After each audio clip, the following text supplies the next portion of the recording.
আজ তারকেশ্বর বিজেপির পক্ষ থেকে এক শীতবস্ত্র প্রদান কর্মসূচি নেওয়া হয়। এদিনের এই কর্মসূচিতে উপস্থিত ছিলেন আরামবাগ সাংগঠনিক জেলার বিজেপির সভাপতি সুশান্ত কুমার বেরা, সহসভাপতি গণেশ চক্রবর্তী, সম্পাদক বাবু আশা ও সম্পাদিকা পর্ণা আদক, আরামবাগ সাংগঠনিক জেলার বিজেপির মিডিয়া সেলের ইনচার্জ বাবু সোনা রায় সহ অন্যান্য নেতৃত্ববৃন্দ এবং কর্মী সমর্থক। শীতবস্ত্র প্রদানের পাশাপাশি এদিন সভাপতি সুশান্ত কুমার বেরার উপস্থিত তারকেশ্বরের জোতশম্ভু এলাকায় শিরিষতলায় দীর্ঘদিন বন্ধ থাকায় বিজেপির পার্টি অফিস পুনরায় খোলা হয়। প্রসঙ্গত গত লোকসভা নির্বাচনের পরে বিজেপির এই পার্টি অফিসটা বন্ধ হয়ে যায়। আজ সভাপতির উপস্থিতিতে সেই পার্টি অফিসটি পুনরায় চালু হয়। উল্লাসে ফেটে পড়ে বিজেপি কর্মীরা। এ বিষয়ে বিজেপির সভাপতি সুশান্ত কুমার বেরা কি জানালেন তা দেখে নেব। হুগলি থেকে সমীর দাসের report, daily news world TV. বেকারত্বের যে জ্বালা, সেই বেকারত্বের জ্বালাটা যার বাড়িতে বেকার ছেলে আছে, যারা চাকরি থেকে বঞ্চিত হয়েছে, তারাই একমাত্র উপলব্ধি করতে পারছে। বাকি আপামর জনসাধারণের তো সেই মাথা ব্যথা নেই।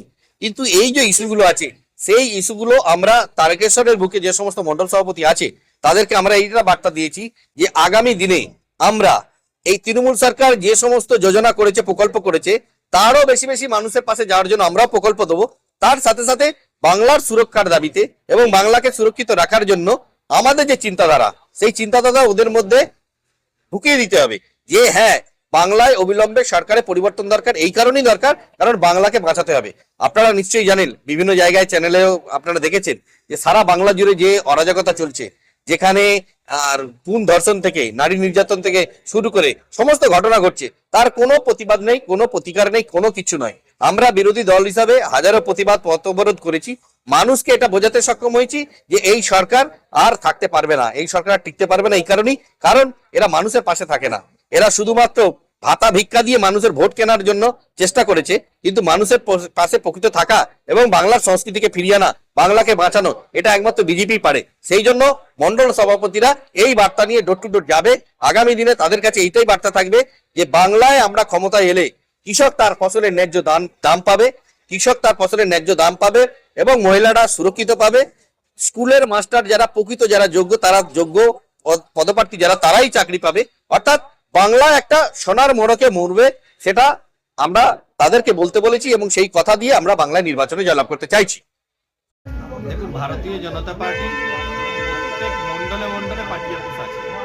এটা প্রকৃতপক্ষে একটা টাউন মন্ডলের পার্টি অফিস। এর এইরকম দুটো তিনটে পার্টি অফিস টাউনেও আছে। এটা একটু রাস্তার ধারে বড়, তো আগামী 26-এর নির্বাচন, আমাদের অনেক কিছু কাগজপত্র, গাড়ি ঘোড়া সব আসবে রাস্তার গায়ে। সেই জন্য এটা পুনর্বার আমরা এটা ওপেন করলাম, যাতে করে এখান থেকে কমিউনিকেশন করতে সুবিধা হয়। কিন্তু এমনিটি টাউনের আমাদের পার্টি অফিস অনেকগুলোই আছে। এটাকে বিধানসভা নির্বাচনের ক্ষেত্রে আমরা ব্যবহার করবো বলে করেছি। এই কার্যালয় খোলার জন্য আজকে আমরা সকলে একত্রিত হয়েছি। গ্রামীণ ক্ষেত্র থেকেও কার্যকর্তা আমাদের এসেছেন। আপনারা জানেন তো, ভারতীয় জনতা পার্টির কার্যালয়টা কত মন্দিরের মতো। সেক্ষেত্রে সমস্ত মানুষজন আসে কার্যালয় সন্ধ্যের দিকে এসে বসে তাদের নিজেদের ঔপচারিক কথাবার্তা বলে, তার সাথে সাথে কোথায় কী সংগঠনের অগ্রগতি আছে সেটা কার্যালয় থেকে নির্ধারিত হয়। সেই জন্য কার্যালয় একটা প্রয়োজন আছে। ওখানে যে কার্যালয় আছে সমস্ত কার্যালয়গুলি একটা মণ্ডল ভিত্তিক, এটা একটা আর পুরো বিধানসভা ভিত্তিক একটা কার্যালয়, যে কার্যালয়ে আমরা সকলে একত্রিত কাজ করতে পারবো। তারকেশ্বরে আসবে কেন? আসবে তো পশ্চিমবঙ্গে। তারকেশ্বর জিতলে তবে তো পশ্চিমবঙ্গে আসতে হবে। আমরা পশ্চিমবঙ্গে আসছি, তারকেশ্বর বাদ দিয়ে নয়। তারকেশ্বরে জিতবো, তার সাথে সাথে পশ্চিমবঙ্গে আসবো। সেই জন্য 26-এর নির্বাচনকে এই তারকেশ্বর আমাদের কাছে মামুলি ব্যাপার, এটা জিতবই। এমনকি হরিপালও আমরা জিতবো। দেখুন না, আর একটা মাস পরে কিরকম হাওয়া উঠছে বিজেপির পালে। বিজেপিকে মানুষ চাইছে না, মানুষ এখন ঘুরে বসে আছে, ভোট কাকে দিবে সেটাই ভাবছে। যে তাড়াতাড়ি শুধু একবার ভোটটা হোক, দেখবেন বিজেপিতে একদম চপাটপ করে পড়বে। বিজেপি ক্ষমতায় আসবে, এটা নিশ্চিত।